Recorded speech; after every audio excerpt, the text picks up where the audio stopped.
Hey guys, welcome to today's video. It's gonna be a bit wonky as I was doing it on Zoom with some guests that you're not gonna see, and so I had to obviously crop it when the guests were speaking. In addition to when I was editing the video on my phone, for some reason the frame cut me off, and so there is gonna be a portion where you do get to see me in all of my glory, but for the majority of the video, it's not framed very well. But, I just want you to listen, take heed to what's said, and hopefully apply what you hear to your lives. I hope you enjoy and comment and let me know if this helps and any other topics you want me to present. Today's topic is healing by means of breaking cycles and destroying patterns. And so new wine, old wineskins don't work. If you have new wine, you need to put it in something brand new. And as you see on my screen, it says you can't start something new with an old mentality, becoming a better person into the same old mindset. It doesn't work like that. So patterns, repetition that is predictable. Be mindful of these words that are in here. Predictable, repetition. Cycle, repeated in the same order. So cycle and pattern, again, interchangeable, but separate in its own sense. Destroy, putting an end to the existence of something. And to break, again, putting an end to or interrupting. That was my favorite. Interrupting or destroying the power of, and also separating oneself. That was also my favorite. You got to separate yourself from these patterns. You have to separate yourself from these cycles that you notice in your life. So now we all have pattern-like behaviors, whether they are generational or something that we started on our own, sometimes intentionally or just subconsciously.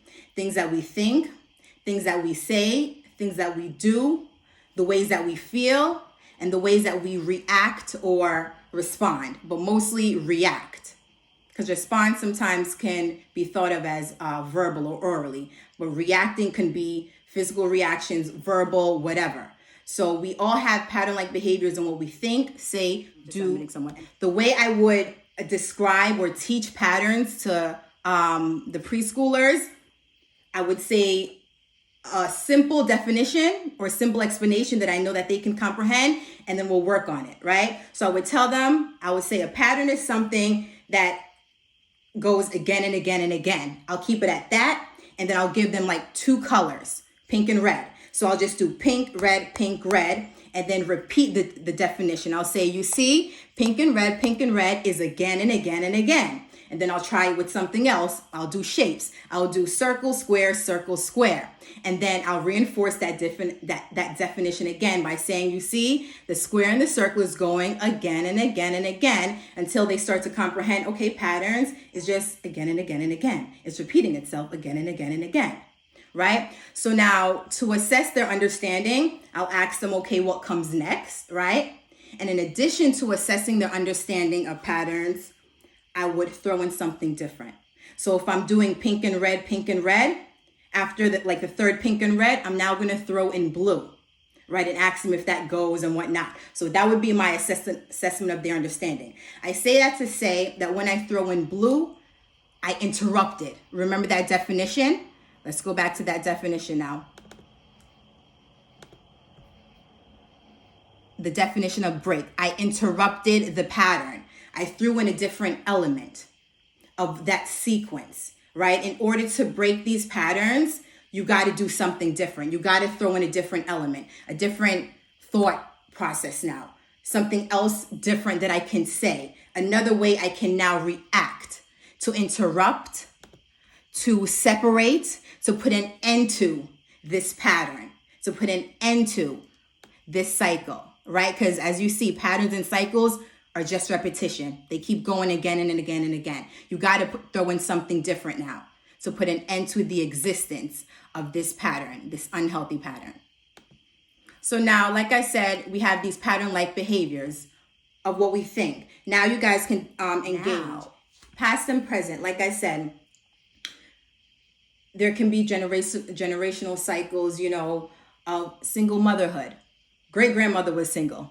Grandmother was a single mother. Mom was a single mother. There's generational things, and there are, like I said, unhealthy patterns, habits, behaviors that you have started as well that has the potential to now become generational, right? So now you want to recognize and label, and I underline and put in bold and put in color these particular words for a reason that you're about to see now.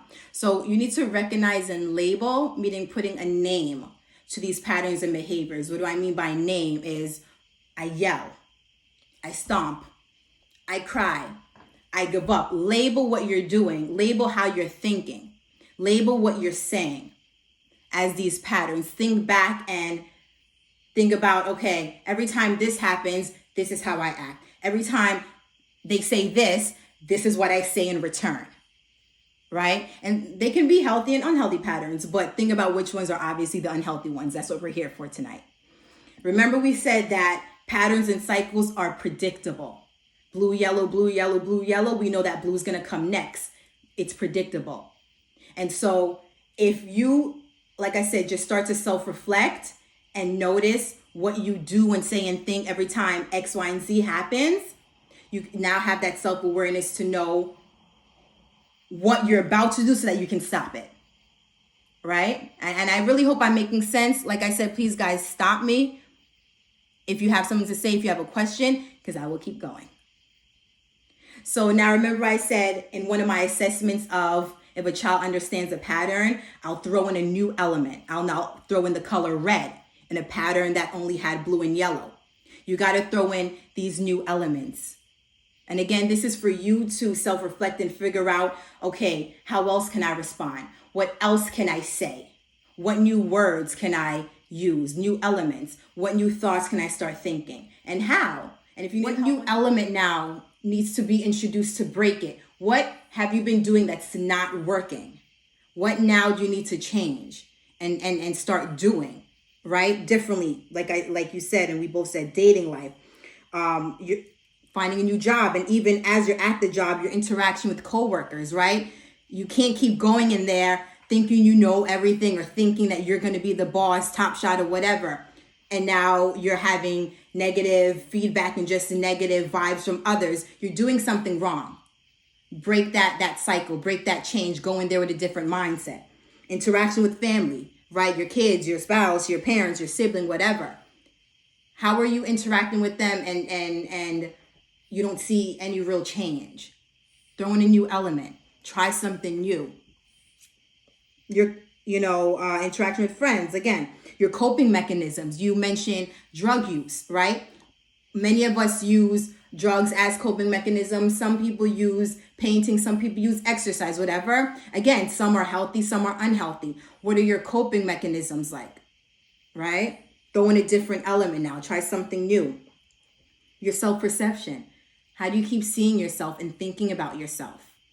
Has that changed the way you feel? Has that changed your motivation? No or yes. But if the answer is no, throw in a different element now. Interrupt that, right? Your communication with others, just overall communication skills. Your messages is not getting across. All right, try something new. Try a different approach. And Miss Natalie / Melissa said, this is why we're unbalanced in our lives. It affects every aspect of our lives. That's right. Absolutely. Our lives, every aspect, like you said, is affected when, again, you're doing the same thing over and over and expecting different results. You're expecting to be balanced when nothing has changed.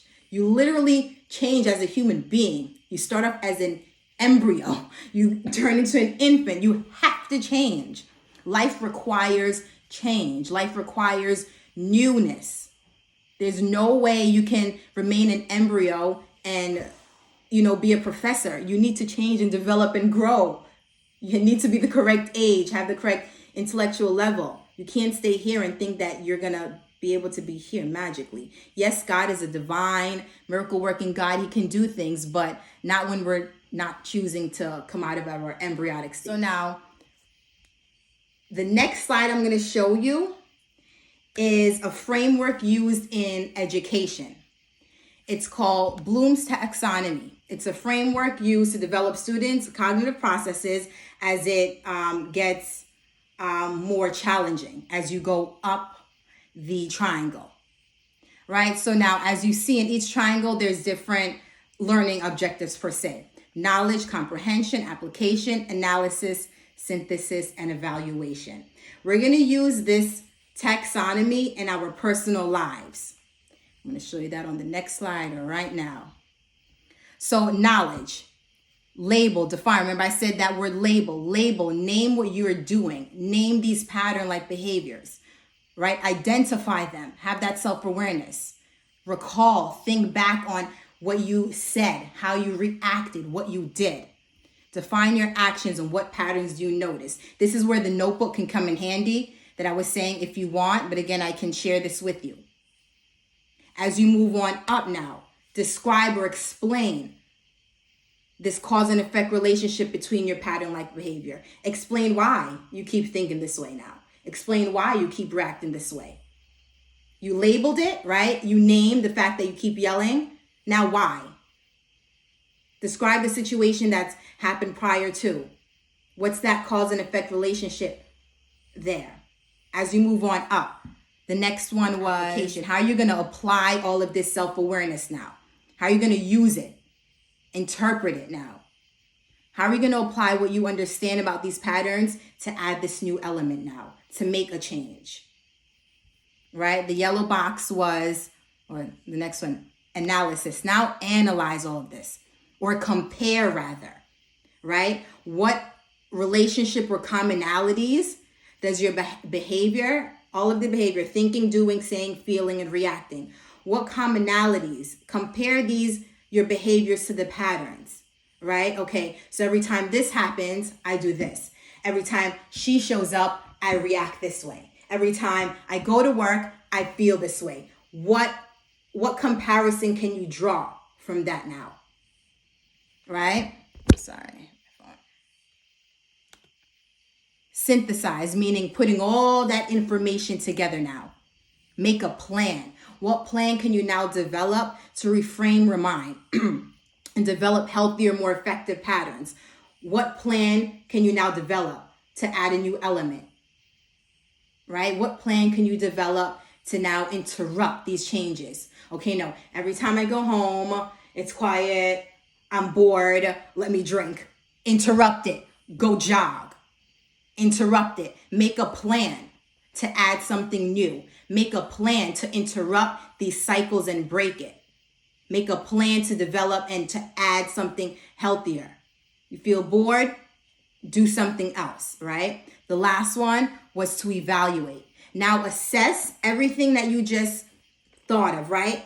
Now as you added these new elements, what difference do you notice between the old behaviors and your plan for the new one?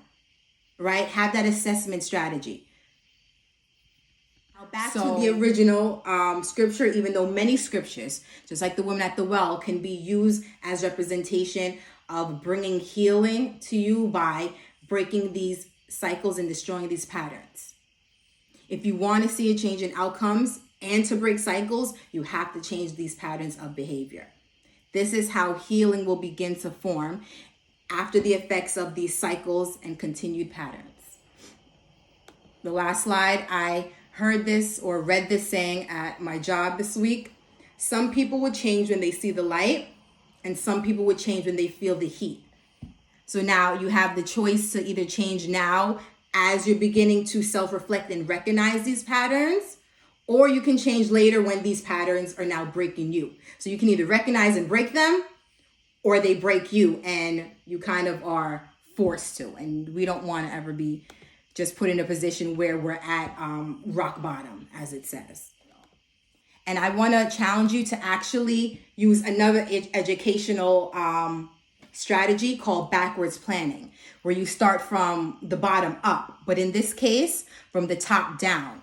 So even though I read it from the bottom up, labeling, defining these behaviors, explaining and describing why, right? Start from, in this case, the top down, starting with an end goal, right? What new behaviors do you want to do? make a plan for it now. Start comparing, right? So work from the top down in this case as a challenge, because eventually you're going to get through to all of them. But let's backwards plan. Let's start with the end goal. Okay, I want to be better at communication. Let me make a plan to now be direct and concise. Let me make a plan to approach the situation right then and there, right? As I go down the list and label what went wrong before. You can do it any way you want. You can start from the bottom up, top down, whatever you want. But a good strategy when it comes to education is starting with the end goal first and working through now these objectives.